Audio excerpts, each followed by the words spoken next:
হয়েছে, জবাব দিতে হবে। বরঞ্চ যারা অসহায়, যারা দুই বেলা খাওয়ার জন্য, আমার ধারণা আল্লাহ পাকের দরবারে তাদের জবাব আমাদের চেয়ে অনেক সহজ। কিন্তু তাই বলে জবাব দিতে হবে না। আপনার আপনার আপনার কপালে খাওয়া নাই, এটা আপনার বা আপনার পূর্বপুরুষের অর্জন।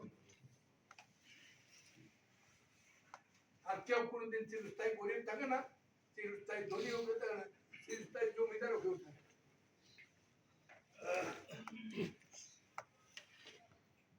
ফারুক যেটা বলছিল, বোধহয় বেশি দিন বাঁচবো না, এই জন্য মাথার মধ্যে 24 ঘন্টা ঘুরতে থাকে। একটা চিন্তা করলাম, হঠাৎ করে মনে হল কিছু একটা মনে হলো, এটা তো আমি ঠিক না, যেটা আমার হওয়া উচিত ছিল যৌবনে। আমাকে যত অসহায় দেখতেছেন, জন্মের পর কিন্তু আমি এত অসহায় লোক ছিলাম। মনোলক্ষের রঙ্গিনী হলে বাংলাদেশে অনেক কিছু হয়েছে, তখন বুঝি নেই। বুঝ দিছে আল্লাহ এখন, জন আমার কিছু করার ক্ষমতা নেই।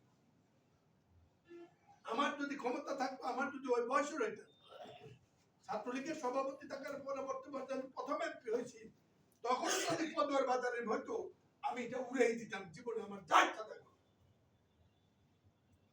এটাই সত্য।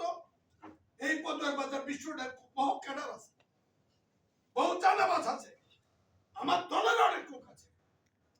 ভিক্ষা করেছি, একটা দিন একটু দাঁড়াও এখানে।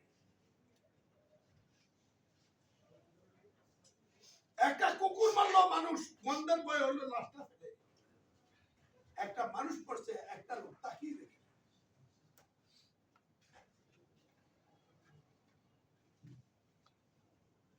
আমার ঘৃণা করতে ইচ্ছা করে এই সমাজকে।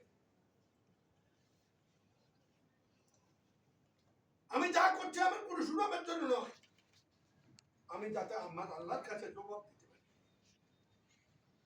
আল্লাহ আমি সাধ্য মতো চেষ্টা করি।